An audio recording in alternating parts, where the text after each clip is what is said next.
এই মুহূৰ্তত মই উপস্থিত আছো বোকাখাট সমষ্টিৰ ৰজাবাৰী পঞ্চায়তৰ 6 নম্বৰ ৱাৰ্ডত আৰু যোৱাকালি দেখাইছিলোঁ কুৰাবাহী পঞ্চায়তৰ 6 নম্বৰ ৱাৰ্ড। আমি 6 নম্বৰ ৱাৰ্ডটো এনেকুৱা এটা পৰিস্থিতিত পাইছোঁ, 6 নম্বৰ ৱাৰ্ডৰ ৰাইজে আমাক মাতে, 6 নম্বৰ ৱাৰ্ডৰ ৰাইজে আমাক নিমন্ত্ৰণ কৰে তেওঁলোকৰ ৰাস্তাসমূহ দেখাবৰ বাবে। আৰু মই আহি উপস্থিত হৈছোঁ যি ৰজাবাৰী পঞ্চায়তৰ 6 নম্বৰ ৱাৰ্ডৰ ভকত চাপৰি গাঁৱত। ভকত চাপৰি গাঁৱৰ যিসমূহ পথ আমি দেখুৱাম আজি আসাম টক্সৰ জৰিয়তে। মই সহযোগীক দেখাবলৈ অনুৰোধ কৰিছোঁ। আচলতে ৰাইজে গাঁঠিৰ ধন খৰচ কৰি এনেধৰণে শিল বালি পেলা পৰিলক্ষিত হৈছে। কি কাৰণ এইটোৱে যে এই ৰাস্তাসমূহ আচলতে এজাক বৰষুণৰ ফলত দ গাঁত হৈ পৰে আৰু দ গাঁত হৈ পৰাৰ ফলত যিসমূহ ইয়াৰ স্কুলীয়া ছাত্ৰ ছাত্ৰী আছে বা স্থানীয় ৰাইজ আছে, যিসমূহ তেওঁলোকে নিজৰ কামৰ বাবে আচলতে বাহিৰলৈ যাব লগা হয়, তেওঁলোক আচলতে এই ৰাস্তাত বাৰম্বাৰ পৰিবলগীয়া সৃষ্টি হৈছে। আৰু সেইবাবে আচলতে তেওঁলোকে নিজৰ গাঁঠিৰ ধনেৰে এই ৰাস্তাসমূহত যিসমূহ দ খাল হৈ পৰিছিলে সেই গাঁতসমূহত তেওঁলোকে শিল বালি পেলাই এই গাঁতসমূহ ফিল আপ কৰা পৰিলক্ষিত হৈছে।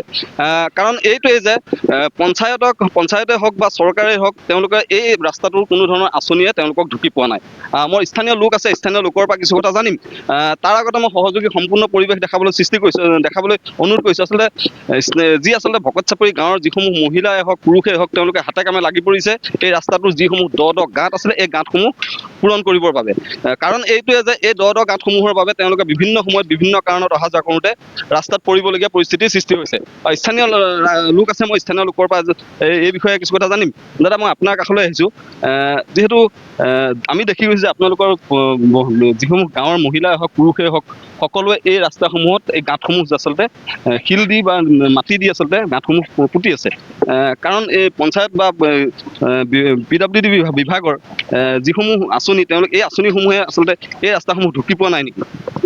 সঁচা কথা ক'বলৈ গ'লে সাংবাদিক বন্ধুসকল, আমাৰ বৰ দুখিত। আমি গৰাখহনীয়া ভূমিহীন মানুহ। আমি ইয়াত 87 চনৰ পৰা বসবাস কৰি আছোঁ, কিন্তু ৰাস্তাটো বহুত জেগাত হ'ল, কিন্তু আমাৰ এই ৰাস্তাটো হোৱা নাই। বহুত অন্যায় বিনয় কৰিছোঁ চৰকাৰক, বিধায়ক মিনিষ্টাৰকো আমি অৱগত কৰিছোঁ, কিন্তু তেওঁলোকে মাত্ৰ আশা দি থাকে, ৰাস্তাটো নবনায়।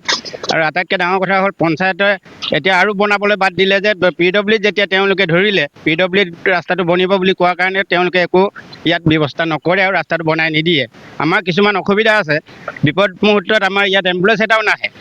আৰু নিজৰ ল'ৰা ছোৱালীবিলাক স্কুললৈ যাওঁতে যথেষ্ট ইয়াত পৰা ধৰা কৰি পেলাই অনিষ্ট হয়, কিতাপ পত্ৰ লোকচান হয়।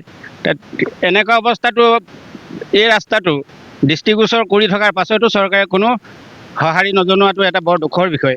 যিয়ে কি নহওক, এতিয়াও আমাৰ মিনিষ্টাৰে কৈছে যে খুব সোনকালে ৰাস্তাটো বনিব। যিমান পাৰে সোনকালে বনাই দিলে আমি খুব নথৈ সুখী হ'ম। আচলতে তাতকৈ আৰু ক'ব লগাটো একো নাই বুলিয়ে ভাবিছোঁ। আৰু প্ৰত্যেক বছৰে আমি ৰাস্তা বনাওঁ নিজৰ খৰচৰ পইচাৰে, আৰু এইবাৰো বনাইছোঁ। আৰু যেতিয়ালৈকে ৰাস্তাটো চৰকাৰে নিদিয়ে তেতিয়ালৈকে আমি বনাই থাকিব লাগিব। কিমান বছৰ হ'ল আচলতে চৰকাৰী আঁচনিয়ে ঢুকি নোপোৱা এই ৰাস্তা?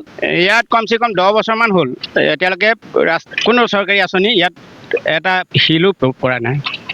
ধন্যবাদ জনাইছোঁ। মই ইয়াত কাম কৰি থকা যি শ্ৰমদান কৰি আছে কিছু মহিলা আছে, মহিলাৰ পৰা মই এই বিষয়ে জানিম। কোনে ক'ব বাইদেউ? এই আইতাৰ ওচৰলৈ আহিছোঁ। আইতাও এখন কোৰ লৈ আচলতে মই সহযোগীক দেখাবলৈ অনুৰোধ কৰিছোঁ। এখন কোৰ লৈ তেওঁ নিজে আচলতে শ্ৰমদান কৰি থকা পৰিলক্ষিত হৈছে। মই আইতাৰ ওচৰলৈ আহিছোঁ। আইতা, আপুনিও আচলতে নিজেই এই ৰাস্তাটোৰ কামত লাগি আছে। নিজৰ ৰাস্তাটো নিজে খোজকাঢ়িবলৈ অসুবিধা পাই পেলাই গাঁতবিলাক পুতিবলৈ ৰাইজে যিমানখিনি পাৰিছোঁ কৰিছোঁ। আৰু কি ক'ব চৰকাৰলৈ বা পঞ্চায়তৰ? চৰকাৰে দিব বুলি বহুত দিন আশা কৰিছোঁ, আশা ভৰসা একো নাইকিয়া হৈছে। আৰু মানে এতিয়া নিজে নিদিয়া দিম কয়, আহি নাই পোৱা। নাপাহি ৰাস্তা। আৰু এজন বিষয় আছে, আৰু এজন স্থানীয় লোক আছে, স্থানীয় লোকৰ পৰা কিছু কথা জানিম। দাদা, আপোনাৰ ওচৰলৈ আহিছোঁ। এতিয়া আমাৰ ৰাস্তাটো কি হৈছে, আজি 10 বছৰ পাৰ হৈ গ'ল। পুৰণা ৰাস্তা মেইন এইটোৱে আছিলে। এতিয়া পুৰণা ৰাস্তাটো বনাই দিয়া নাই আমাক চৰকাৰে। আমি চৰকাৰক ইমানেই কষ্ট দি আমি গাম পেলাই চৰকাৰক ইমান কাগজ পত্ৰ পেলাইছোঁ আৰু ইমানে ৰিকুৱেষ্ট কৰিছোঁ, চৰকাৰে আমালৈ একোৱে মানে নোচোৱা হৈছে। আমি যিটো কষ্টত এতিয়া সেই ৰাস্তাখন নিজে বনাই পেলাই চলি আছোঁ বৰ্তমান। যাতে আমাক হিমন্ত চৰকাৰে যাতে আমাৰ সেই ৰাস্তাটো বনাই দিয়ক বুলি আশা কৰি ৰাখিছোঁ। সকলো ৰাইজৰে এটাই আহ্বান যে এই ৰাস্তাটোত চৰকাৰী বৰমূৰীয়াসকলে হওক বা পঞ্চায়তৰ বা যি আচলতে পঞ্চায়তৰ যিসমূহ বিষয়ববীয়া আছে তেওঁলোকেও আচলতে এই ৰাস্তাটোৰ প্ৰতি তেওঁলোকে চকু কাণ দিয়ক, কাৰণ চৰকাৰী আঁচনি বা পঞ্চায়তৰ আঁচনিয়ে তেওঁলোকৰ এই ৰাস্তাটো ঢুকি পোৱা নাই বুলি ৰাইজে অৱগত কৰিছে। কাৰণ যি আচলতে চৰকাৰী আঁচনিয়ে ঢুকি নোপোৱাৰ পাছতো তেওঁলোকে যিসমূহ দ গাঁত আচলতে নিজৰ গাঁঠিৰ ধনেৰে আচলতে এই গাঁতসমূহ পুতি থকা পৰিলক্ষিত হৈছে। আমাৰ ফালৰ পৰাও এটা অনুৰোধ